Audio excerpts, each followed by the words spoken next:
বিশ্বনবী জোহরের নামাজের পরে মা ফাতেমার ঘরে যেতেন। একদিন জোহরের নামাজের পরে ফাতেমার ঘরে গেলেন, বললেন, ও ফাতেমা, আলী কোথায়? আইনা আলী?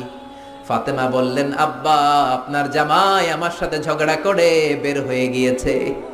বিশ্বনবীর চেহারাটা আগুনের গোলার মতো লাল হয়ে গেল। কি বললা ফাতেমা? খবরদার, ভবিষ্যতে কোনোদিন এমন যেন না হয়।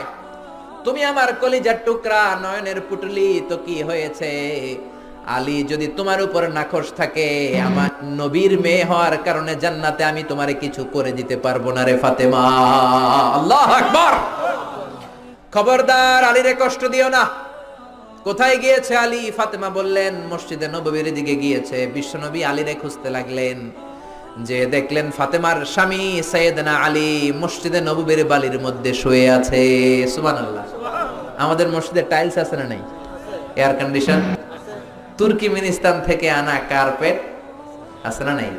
মসজিদে নববীতে কিছুই ছিল না, বালির মসজিদ, ওই বালির মধ্যে শুয়ে আছে। বালিকে আরবিতে বলে তুরাব। বালিকে আরবিতে কি বলে? বিশ্বনবী আলীরে ডাক দিলেন, ইয়া আবা তুরাব, ও বালির বাবা আলী। কি বললেন? ও বালির বাবা আলী, কি হয়েছে? কথা কয় না, কারণ গোসা আছে না নাই? আমনের মায়া এতক্ষণ আমারে গুতাইছে, আমনে এখন কি কন?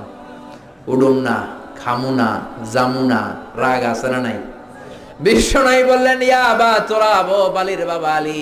আলী চলে যায়, ওই দিকে তাকায়, এই দিকে তাকায়, আলী মুখ ফেরায় না। বিশ্বনবী ঘাপটি মেরে সাইয়েদনা আলীর হাত ধরে টান দিলেন। আল্লাহু আকবার।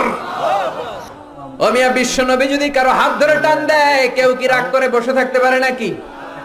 সাইয়েদনা আলী উঠে গেলেন, বিশ্বনবী টান দিলেন, আলী উঠলেন, আলীরে ধরে ধরে ঘরে ঢুকালেন বিশ্বনবী। খেয়াল করে শুনেন, আলীরে নিয়ে আসলেন, খাটের মধ্যে নিয়ে বিশ্বনবী খাটের মাঝখানে শুইলেন। ডান দিকে ফাতেমারে শোয়ালেন, বাম দিকে আলীরে শোয়ালেন।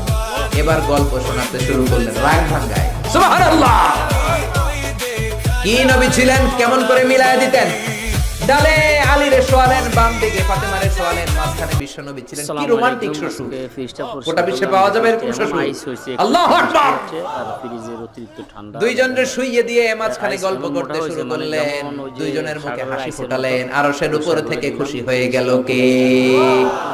হালকা হইছে, আর সাবাটি দিয়া আড়াল দিলে পড়া যায়। ফ্রিজটা পরিষ্কার করা। আসসালামু আলাইকুম প্রিয় বন্ধুরা, যারা ঘরের চিকেন ফ্রাই বানিয়ে খাইতে চান, পারাবেন মুরগি কিনে। বেশি কিছু না, একটু আদা রসুন দিবেন, হোয়াইট পেপার দিবেন, মরিচে ব্লেন্ডার করে দিবেন, একটু সয়া সস দিবেন, ব্যাস অনেক স্বাদ লাগবে। কাঁচামরিচ বা সাথে সাইডে শুকনো মরিচ দিলে হবে। এরপরে মাখাইয়ে 8-10 মিনিট রেখে দিবেন। তারপরে একটু অ্যারারুট ময়দা দিয়ে, বেসন দিয়ে, সয়া সস দিবেন, দিয়ে এভাবে বেসন দিয়ে একটু ডিম দিবেন, ময়দা অ্যারারুট দিয়ে, ময়দা দেওয়া হয়েছে।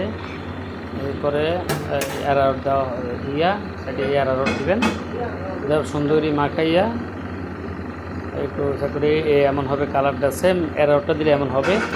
ডুবা দিলে সারবেন, এই হলো কালারটা, ব্রাউন কালার হবে। বাউলকে